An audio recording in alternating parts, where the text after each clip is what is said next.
SSC ইংলিশে এ plus পেতে হলে তোমাকে ইংলিশ ফার্স্ট পেপারের পয়েমকে অনেক বেশি অগ্রাধিকার দিতে হবে, কারণ এইখানে তোমার 10 মার্কস।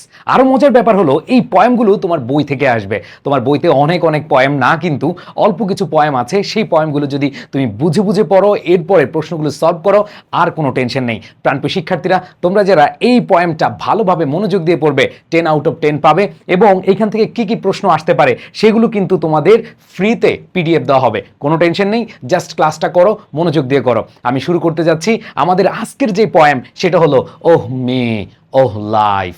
প্রাণপ্রিয় শিক্ষার্থীরা, এই কবিতাটি খুব সুন্দরভাবে পড়বো ইনশাল্লাহ। সো সবাইকে শুরুতেই সালাম জানাচ্ছি, আসসালামু আলাইকুম। প্রাণপ্রিয় শিক্ষার্থীরা, আমরা চলে যাচ্ছি আমাদের মূল আলোচনায়। দেখো, এই কবিতাটি ওহ মে ওহ লাইফ এটা লিখেছেন ওয়াল্ট হুইটম্যান। খেয়াল করে দেখো, ওয়াল্ট হুইটম্যান তিনি এই কবিতাটি যে লিখেছেন, আমরা কবিতার নাম দেখে বুঝতে পারছি এটার মধ্যে খুবই একটা আবেগ, আর্তনাদ জড়িত আছে। খেয়াল করে দেখো, ওহ মে ওহ লাইফ, ওহ আমি, আমার জীবন। এই যে দেখো, আর্তনাদ চলে আসছে। সো আমরা দেখতেই পাচ্ছি এই যে হুইটম্যান লিখেছেন কবিতাটি, তার এই কবিতার পংক্তিগুলোতে অবশ্যই অবশ্যই আর্তনাদ রয়েছে। এইখানে অনেক প্রশ্ন রয়েছে, সেগুলোই আমরা আজকে আলোচনা করব। দেখো প্রাণপ্রিয় শিক্ষার্থীরা, দেওয়া আছে ওহ মি ও লাইফ। এখানে ইন্টারজেকশন আমরা দেখতে পাচ্ছি। ইন্টারজেকশন মানে হচ্ছে আবেগ প্রকাশ করবে, তাই না? সো এখানে ওহ মে, ওহ আমি, ওহ লাইফ, ওহ আমার জীবন। ঠিক আছে, এটা বুঝিয়েছে। এরপর বলেছে অফ দ্য কোয়েশ্চেন্স। কোয়েশ্চেন্স মানে হচ্ছে কি? প্রশ্নগুলো। প্রশ্নগুলো অফ দিস রিকারিং। এই যে প্রশ্নগুলো রিকারিং, রিকারিং মানে হচ্ছে বারবার ফিরে আসে। ঠিক আছে, বারবার আসা, বারবার আসা অথবা পুনরাবৃত্তি ঘটা। খেয়াল করে দেখো, পুনরাবৃত্তি ঘটা। খেয়াল করে দেখো প্রাণপ্রিয় শিক্ষার্থীরা, প্রথম লাইনটা কি বুঝিয়েছে? ওহ মে, ওহ লাইফ, ওহ আমি, ও আমার জীবন। Of this questions, of this recurring, এই যে কোয়েশ্চেনগুলো, এই প্রশ্নগুলো বারবার আসছে, বারবার আমার মাঝে, আমার কাছে আসছে। এটা একটা আর্তনাদ, আমার মধ্যে বিভ্রান্তি সৃষ্টি করছে, আমার মাঝে প্রশ্ন আসছে। কি প্রশ্ন? দেখো, of the endless trains of this faithless. Of the endless, endless মানে হচ্ছে অসীম, অনন্ত, অসীম অথবা অনন্ত, যার কোনো শেষ নেই। ইন্ড মানে শেষ, লেস মানে কি? না, শেষ নাই যার, ইনলেস, যে অসীম। ট্রেনস মানে হচ্ছে, আমরা সাধারণত জানি ট্রেন মানে হচ্ছে রেলগাড়ি, বাট এখানে রেলগাড়ি বোঝায় না, এটা সারি বোঝায় বা ধারাবাহিক বোঝায়। সো প্রাণপ্রিয় শিক্ষার্থীরা, এটা আমরা কেন সারি বলবো? কারণ হলো এখানে কোনো রেলগাড়িকে ইঞ্জিন চালিত কিছু বোঝাচ্ছে না। সো এই যে রেলগাড়িতে কিন্তু সারি সারি আছে, তাই না? সো এখানে খেয়াল করে দেখো, ট্রেনস মানে হচ্ছে সারি। তাহলে of the endless trains of ফেথলেস। ফেথলেস মানে হচ্ছে অবিশ্বাসী, অবিশ্বাসী। সো ফেথ মানে হচ্ছে বিশ্বাস, আর ফেথলেস মানে হচ্ছে অবিশ্বাসী। তাহলে খেয়াল করে দেখো, of the endless trains of faithless, তার মানে হচ্ছে অনন্ত অথবা অসীম সারি। কাদের সারি? অবিশ্বাসীদের সারি, অবিশ্বাসীদের সারি। এরপর বলেছে অফ সিটিজ ফিল্ড উইথ। এখানে ফিল্ড বানানটা দেখে অনেকে কনফিউজড হতে পারো, যে ফিল এরপরে অ্যাপোস্ট্রফি এরপরে ডি, এটা কেমন হইলো? খেয়াল করে দেখো, ফিল্ড উইথ। এই যে কবিতাটা লিখেছেন ওয়াল্ট হুইটম্যান অনেক আগে। ওয়াল্ট হুইটম্যান যখন লিখেছেন তখন আমাদের দাদার জন্ম হয়েছে কিনা জানি না। সো এখানে খেয়াল করে দেখো, এই যে উনি যে কবিতাটি লিখতেন ওই সময় এরকম ইডি, মানে ইডি থাকলে অ্যাপোস্ট্রফি তারপরে ডি দেওয়া হইতো। যেমন এখানে দেখো রিনিউড, এখানে কিন্তু ইডি অ্যাপোস্ট্রফি আছে। সো এখানে কিন্তু ই দেয় নাই। সো আগের ব্যবহারে এখানে ফিল্ড, ফিল্ড উইথ এর অর্থ হচ্ছে পরিপূর্ণ। ফিল্ড উইথ একটা ফ্রেজ, এর অর্থ হচ্ছে কি? পরিপূর্ণ। ঠিক আছে, যে অর্থগুলো তুমি জানো না, যে অর্থগুলো তোমার কাছে নতুন মনে হবে, একটু লিখে নিও। হ্যাঁ, ফিল্ড উইথ হচ্ছে পরিপূর্ণ। উইথ দ্য ফুলিশ, ফুলিশ হচ্ছে বোকা, ফুলিশ হচ্ছে কি? বোকা। তার মানে খেয়াল করে দেখো, দ্বিতীয় লাইনে ইনি কি বুঝিয়েছেন? প্রথম লাইনে আমরা দেখলাম বিভ্রান্তি, অনেক আর্তনাদ করছেন তিনি, অনেক কিছু মানে হতাশা প্রকাশ করছেন। ঠিক আছে, এই জীবনের মানে কি, মানুষ কি, এটা নিয়ে তিনি প্রশ্ন করছেন। ঠিক আছে, দ্বিতীয় লাইনে তিনি বলেছেন এই কথাটা, যে তার কাছে মনে হচ্ছে যে of the endless trains of ফেথলেস, মানে খালি অবিশ্বাসী লোক। ঠিক আছে, যে অসীম, খালি সারিবদ্ধ অবিশ্বাসী মানুষ। এরপরে বলেছে অফ সিটিজ, শহর, ফিল্ড উইথ দ্য ফুলিশ, যে বোকার শহর। এই যে দেখো, দ্য সিটিজ, শহরগুলো কি? ফিল্ড উইথ পরিপূর্ণ, শহরগুলো পরিপূর্ণ। কিসের সাথে পরিপূর্ণ? The foolish, with the foolish. মানে ফুলিশ বলতে আবার বাংলাদেশি পুলিশ না, ঠিক আছে, ফুলিশ মানে হচ্ছে বোকা। তার মানে তিনি দেখতেছেন সারি সারি অবিশ্বাসী এবং সিটিজ ফিল্ড উইথ দ্য ফুলিশ, মানে বোকাদের শহর। তার মানে তিনি অবিশ্বাসী দেখতে পাচ্ছেন, তিনি হচ্ছে বোকাদের শহর দেখতে পাচ্ছেন। তার মানে প্রথম দুই লাইনে আমরা যে জিনিসটা খেয়াল করছি, তিনি যেটা বুঝিয়েছেন যে অবিশ্বাসীদের অন্তহীন সারি আছে, চারপাশে শুধু মূর্খ মানুষ বা মূর্খের শহর আছে।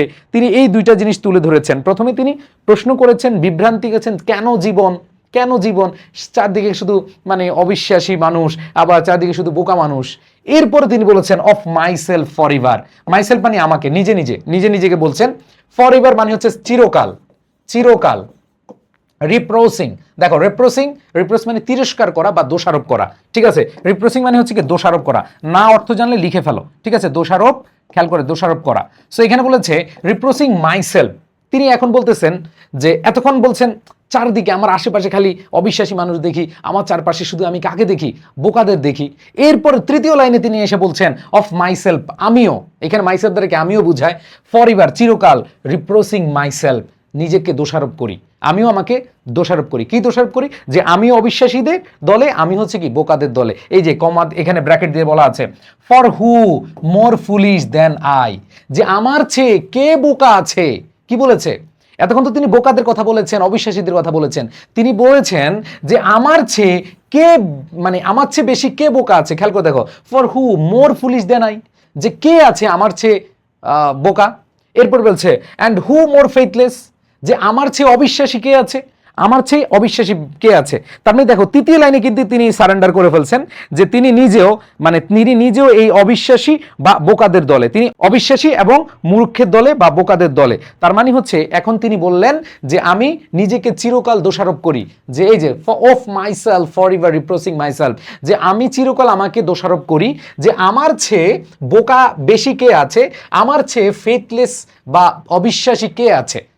এরপর দেখো অফ আইস, চোখগুলো, দ্যাট ভেনলি মানে হচ্ছে নিষ্ফল ভাবে বা ব্যর্থ ভাবে, নিষ্ফল ভাবে বা ব্যর্থ ভাবে, যেটাই বলি আমরা, ঠিক আছে, ব্যর্থ ভাবে। ক্রেভ মানে হচ্ছে আকাঙ্ক্ষা করা। আমরা বলি ইস আমার আজকে চানাচুর খাইতে ক্রেভিংস উঠছে, ক্রেভ মানে হচ্ছে আকাঙ্ক্ষা করা। তার মানে দেখো বেইনলি মানে হচ্ছে ব্যর্থভাবে, ক্রেভ মানে হচ্ছে আকাঙ্ক্ষা করা। কি আকাঙ্ক্ষা করা? দ্য লাইট, আলো। এখানে আলো বলতে কাকে বুঝিয়ে জানো? সত্য বা জ্ঞান বা ভালো কিছু, বিচার, বুদ্ধি, এগুলো বুঝাচ্ছে। যে বলছে অফ আইজ, ওই চোখগুলো, দ্যাট বেইনলি ক্রেভ, দেখো যেগুলা নিষ্ফলভাবে ব্যর্থভাবে ক্রেভ, আকাঙ্ক্ষা করছে, চেয়ে থাকছে কিসের জন্য? আলোর জন্য। তার মানে উনি বলছেন এই যে চোখগুলো ভেইনলি ক্রেভ, যে চোখগুলো নিষ্ফলভাবে ব্যর্থভাবে খুঁজতেছে, আকাঙ্ক্ষা করছে লাইট বলতে এখানে আলো বুঝাচ্ছে, আলো বলতে সত্য বা জ্ঞান এরকম কিছু বুঝাচ্ছে বা কল্যাণ। এবার দেখো অফ দ্য অবজেক্টস অবজেক্টস মানে হচ্ছে কি? বস্তু। মানে ছোট। এই যে তুচ্ছ বস্তুগুলোর, মানে এই চোখগুলো কামনা করে, কিসের কামনা করে? এরা কামনা করে আলোর, এরা কামনা করে হচ্ছে তুচ্ছ বস্তুর, ঠিক আছে। অবজেক্টস মানে হচ্ছে কি? তুচ্ছ বস্তু, ছোটখাটো বা নিম্নমানের বস্তু। এরপর বলেছে অব দ্য স্ট্রাগল, সংগ্রামের কামনা করে। এভার রিনিউড মানে কি? নতুনভাবে ফিরে আসা। দেখবে না আমাদের বর্তমানে বাংলাদেশে একটা নতুন আছে, নতুনভাবে ফিরে এলো কারা, নতুন রূপে কারা ফিরে এলো। সো এখানে যে জিনিসটা বোঝানো হয়েছে যে অব দ্য আইস, চোখগুলো কামনা করে, ব্যর্থভাবে কামনা করে আলোর, এটা কামনা করে তুচ্ছ জিনিসের, ঠিক আছে। অব দ্য স্ট্রাগল, সংগ্রামের কামনা করে। এভার রিনিউড, যেটা বারবার কি? নতুন রূপে ফিরে আসে, নতুন রূপে কি? ফিরে আসে। এর বলছে of the poor results of all. Poor result বলতে এখানে গরিব, আমরা বলি না গরিব মানে হচ্ছে, আসলে গরিব বলতে এখানে কোনো শ্রেণীকে বুঝাচ্ছে না, কোনো ব্যক্তিকে বুঝাচ্ছে না, এখানে বুঝাচ্ছে নিম্নমানের ফলাফল। আমরা বলি না, ধরো তুমি 100-তে 40 পাইলে, আমরা বলি গরিব রেজাল্ট করছে, নিম্নমানের ফলাফল করছে। সো এটা বলেছে of the poor results of all, তার মানে হচ্ছে এইখানে বুঝাচ্ছে নিম্নমানের ফলাফল। তারপরে বলেছে of all plodding and sordid crowds I see around me. খেয়াল করে দেখো, আচ্ছা অনেক লিখে হয়েছে তো আমি একটু মুছে ফেলি, হ্যাঁ। সো দেখো এখানে বলছে of the poor results of all, মানে সবকিছুর নিম্ন একটা ফলাফল বা নিম্নমানের ফলাফল। অফ দ্য প্লডিং মানে হচ্ছে কি? ধীরগতি সম্পন্ন বা ক্লান্তিকর অথবা ক্লান্তিকর। সো এটা কি বলেছে? যে অফ দ্য প্লডিং, ক্লান্তিকর, সর্ডিড মানে হচ্ছে নোংরা, ক্রাউডস মানে হচ্ছে ভিড়, এখানে ভিড় বলতে জনগণ বুঝাচ্ছে আর কি, মানে আশেপাশে মানুষকে বুঝিয়েছে ভিড়, আই সি অ্যারাউন্ড মি। তাহলে ইনি এটা বলেছে যে সব আশেপাশে আমি দেখলাম নিম্নমানের রেজাল্ট, নিম্নমানের ফলাফল আমি দেখতে পাচ্ছি। দ্য প্লডিং, প্লডিং মানে হচ্ছে ধীরগতি সম্পন্ন বা ক্লান্তিকর, আমি দেখতে পাচ্ছি শর্ডিড, শর্ডিড মানে হচ্ছে নোংরা, ক্রাউডস মানে হচ্ছে যে মানুষ, ভিড়, ঠিক আছে। আই সি আমি দেখি অ্যারাউন্ড মি, তো তার মানে ইনি যে জিনিসটা বুঝিয়েছেন যে তিনি যা দেখছেন এই যে ফলাফলগুলো এগুলো নিম্নমানের হচ্ছে, তুচ্ছ হচ্ছে, ঠিক আছে। এবং তিনি দেখলেন যে আশেপাশে হচ্ছে সব ক্লান্তিকর এবং নোংরা আশেপাশের পরিবেশ অথবা নোংরা মানুষজনকে বুঝিয়েছে বা পরিবেশকে বুঝিয়েছে আই সি অ্যারাউন্ড মি, যেটা আমি দেখি। তার মানে এখানে যে জিনিসটা বুঝিয়েছে মানুষের যে সব চেষ্টার ফলাফল, এই ফলাফলগুলো অনেক ভালো হয় না, ঠিক আছে, অনেক ভালো হচ্ছে না, নিম্নমানের, এবং আশেপাশের মানুষ খুব ক্লান্তিকর এবং বোরিং যেটাকে আমরা বলি, এবং নোংরা এবং আশাহীন জীবন নিয়ে তারা মানে আবদ্ধ, আশাহীন জীবনে তারা কি আবদ্ধ, এই জিনিসটা কবি বুঝাতে চেয়েছেন। তার মানে দেখো এখানে যে জিনিসটা বলা হয়েছে সেটা হলো যে তিনি এইভাবে বোঝানোর চেষ্টা করেছেন মানুষের যে ফলাফলটা এটা আসলে হতাশাজনক বা নিম্নমানের, এবং মানুষের যে ক্লান্ত মানে চারপাশে যে মানুষগুলো দেখছি বা চারপাশে যে পরিবেশ দেখছি সেটা হচ্ছে ক্লান্ত, শ্রান্ত অথবা নোংরা, যা দেখতেছি সব হচ্ছে হতাশাজনক। তিনি হতাশা খুব এখানে ফুটিয়ে তুলছেন।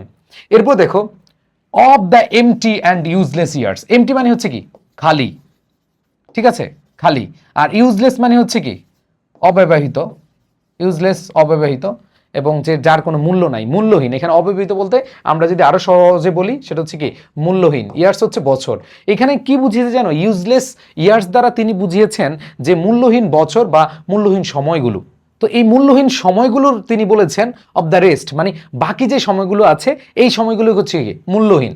উইথ দ্য রেস্ট মি ইন্টারওয়াইন্ড, এই যে ইন্টারওয়াইন্ড হচ্ছে মিশে যাওয়া, মিশে যাওয়া বা মিশ্রিত, মিশ্রিত, মিশে যাওয়া বা মিশ্রিত। খেয়াল করে দেখো এটা দ্বারা কবি কি বুঝিয়েছে, এই লাইনটায় বলেছে of the empty and useless years of the rest. তার মানে ইনি যেটা বুঝিয়েছেন যে পৃথিবীর যে মানুষজন আছে এদের যে খালি, শূন্য, এখানে এমটি বলতে খালি বলতে পারো, শূন্য বলতে পারো, শূন্য এবং হচ্ছে মূল্যহীন যে বছরগুলোর যে ধারাবাহিকতা, এই যে অফ দ্য রেস্ট মানে কি একের পর এক ধারাবাহিকতা, সে এই যে তাদের যে মূল্যহীন এবং তাদের যে শূন্য যে ধারাবাহিকতা বা শূন্য যে সময় বা সময়গুলো যে নিরর্থকভাবে তারা ব্যবহার করেছে, বা এই জিনিসগুলোর মধ্যে আমি মিশে আছি, উইথ দ্য রেস্ট মি, আমিও সেটাতে মিশে আছি, যে ইন্টারওয়াইন্ড মানে হচ্ছে কি আমিও সেটাতে মিশে আছি। উনি বলতে চেয়েছেন যে কবি নিজেও বলছেন যে তার নিজের জীবনও বাকিদের সঙ্গে জড়িয়ে গেছে, বাকিদের যেরকম হচ্ছে শূন্য এবং বাকিদের যেরকম হচ্ছে মূল্যহীন বছরগুলো কাটছে, সময়গুলো কেটেছে, কবি এখানে নিজেরটাও কি একসাথে করেছেন। দেখো এর আগে তিনি ওই যে ফেইথলেস, অবিশ্বাসীদের দলে, বোকাদের দলে নিজেকে যেহেতু জাহির করেছেন, তার মানে পরবর্তী যে বিষয়গুলো আছে সেগুলো তিনি কি নিজেকেও রাখবেন। এরপরে খেয়াল করে দেখো দ্য কোয়েশ্চেন, এখন আসো প্রশ্নটা কি, খেয়াল করে দেখো the question O me so sad, ও আমি খুবই দুঃখজনক, রিকারিং, রিকারিং মানে কি বারবার ফিরে আসে, হ্যাঁ বারবার ফিরে আসে। What good amid this, amid মানে হচ্ছে প্রেপোজিশন, ঠিক আছে, এর মানে হচ্ছে মধ্যে, যে এগুলোর মধ্যে কি ভালো আছে। এই যে এতক্ষণ তিনি হতাশার কথা বললেন, তিনি হচ্ছে বোকাদের কথা বললেন, অবিশ্বাসীর কথা বলবেন, বিভ্রান্তির কথা বললেন, ঠিক আছে, ইউজলেস ইয়ার্সের কথা বললেন, ক্লান্ত, নোংরা, ভিড়, এগুলো বললেন। এখন তিনি শেষে এসে বললেন দ্য কোয়েশ্চেন, প্রশ্নটি, ওহ মি, ও আমি সো স্যাড, খুবই খুবই দুঃখজনক, রিকারিং বারবার ফিরে আসে।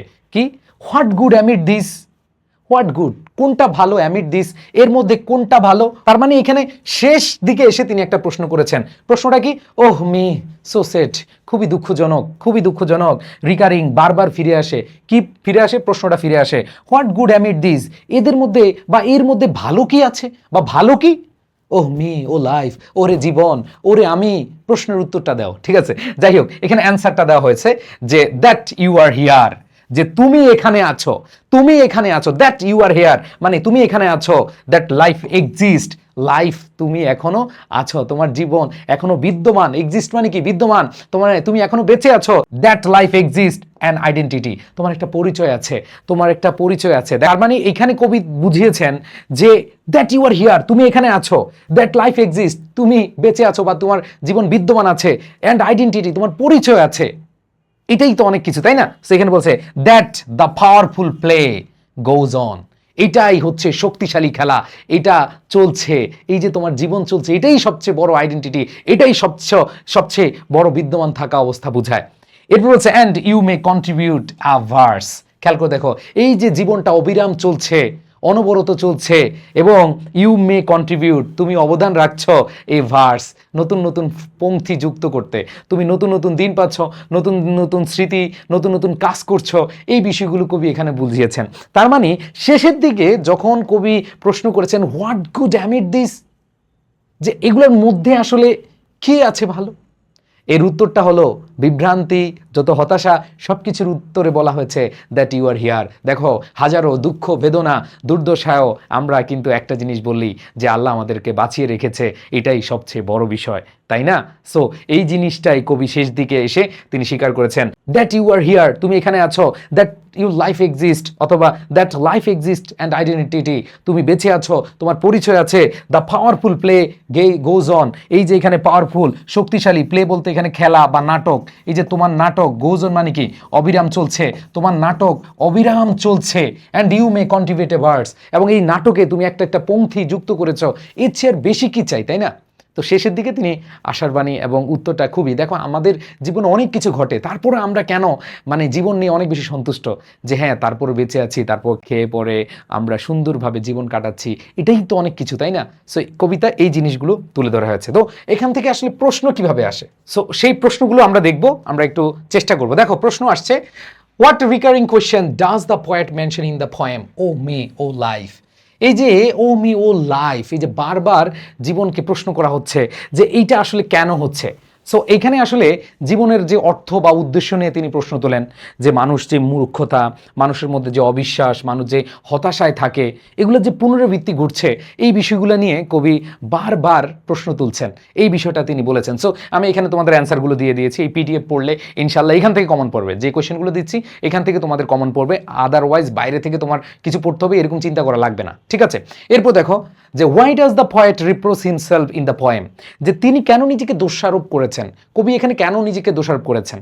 যে দোষারোপ বলতে কিন্তু আমরা দেখেছি যে তিনি নিজেও বোকাদের কাতারে নিয়ে গেছেন নিজেকে, আবার হচ্ছে নিজেকে অবশ্যই দেখলাম যে যে ফেইথলেস অবিশ্বাসীদের কাতারে নিয়ে গেছেন। সো এই বিষয়টা এখানে বলা আছে যে তিনি নিজেকে দোষারোপ করেন যে মূর্খ অবিশ্বাসী, কারণ হচ্ছে জীবন দুর্বলতা ব্যর্থতায় পূর্ণ, এখানে আত্মজ্ঞান ও আত্মশক্তির আকাঙ্ক্ষা প্রকাশ করে থাকে। সো এই বিষয়গুলো নিয়ে তোমরা এই যে ভাইয়া যেভাবে লিখেছি সেভাবে হচ্ছে তোমরা সুন্দরভাবে আনসার করবে। সো প্রত্যেকটা কোয়েশ্চেনে আমি এভাবে উত্তর দিয়েছি। যেমন এখানে খেয়াল করে দেখো, what faith does the poet mention in the poem O me O life, এখানে কোন ফেথের কথা বলা হয়েছে। তো এখানে শেষের দিকে এসে তিনি একটা ফেথ পেয়েছেন যে আমরা বেঁচে আছি, আমাদের জীবন আছে, আমাদের একটা পরিচয় আছে, আমরা অবিরাম নাটকের একটা অংশ, আমরা পংক্তি বা নাটকের কন্ট্রিবিউট করে থাকি, এই বিষয়গুলো দেখো। যেমন তিনি মনে করেন জীবন আছে এবং প্রত্যেক মানুষের জীবনের নাটকে একটি স্বতন্ত্র ভূমিকা আছে, এই উপলব্ধি তাকে আশা ও জীবনের প্রতি আস্থা ফিরিয়ে দেয়। ওই যে লাস্টে কোয়েশ্চেন করে এবং উত্তরটা পায়। হ্যাঁ, এরপর দেখো, how does the poet find consolation at the end of the poem. তো একই জিনিস, যে তিনি শেষের দিকে কি তিনি নিজেকে আসলে কিভাবে বুঝাতে পেরেছেন, ঠিক আছে, তিনি কিভাবে সমবেদনা পেয়েছেন নিজেকে নিয়ে, হ্যাঁ, তো সান্ত্বনা পেয়েছেন। দেখো যে কবি সান্ত্বনা পান যখন তিনি বুঝতে পারেন বেঁচে থাকায় নিজের এক মহান অর্থ বহন করে, তিনি উপলব্ধি করেন যে জীবন এক চলমান নাটক যেখানে তিনি তার নিজস্ব অংশ যোগ করতে পারেন, এই চিন্তায় তাকে নতুন আশা দেয় এবং অর্থ দেয়। সো এখানে দেখো আমরা শেষের দিকে এসে ভালো একটা ইনিং পেলাম। সো এখানে যদি আমরা বলি দ্য পাওয়ারফুল প্লে, আমি বলেছিলাম পাওয়ারফুল মানে হচ্ছে শক্তিশালী, প্লে মানে নাটক, খেলা বা নাটক। সো এই যে নাটকটা আমাদের যেই আমরা দেখো সকালে উঠি, রাত শেষ হয়, আবার সকাল হয়, এর মধ্যে কত কাজ, কত স্মৃতি, কত দুঃখ বেদনা সুখ, তাই না, এরকম হয়। সো এই বিষয়গুলো কিন্তু এখানে খুব সুন্দরভাবে দেওয়া আছে। সো আমি এইগুলো তোমাদের একবারে এখান থেকে এর বাইরে আসবে না, আমি তোমাদের এখানে 10-11টা কোয়েশ্চেন বা 12-13টা কোয়েশ্চেন দিয়েছি, এর বাইরে আশা করি আসবে না, 100% কমন পড়বে এই কোয়েশ্চেনগুলো।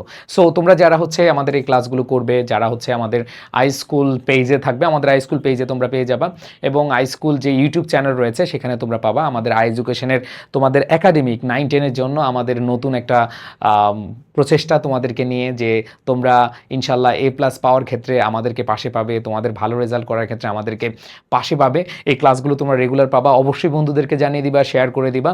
আশা করি তোমাদের সাথে আমরা অনেক ভালো একটা জার্নি শুরু করতে যাচ্ছি এবং তোমাদের স্বপ্ন পূরণের সারথি হিসেবে আমরা থাকবো। সবাই ভালো থাকবে, সুস্থ থাকবে। যারা PDF পেতে চাও অবশ্যই iSchool পেজে নক দিবে অথবা iSchool পেজে ডেসক্রিপশনে পেয়ে যাবা। সবাই ভালো থেকো। আল্লাহ হাফেজ। আসসালামু আলাইকুম রহমতুল্লাহ।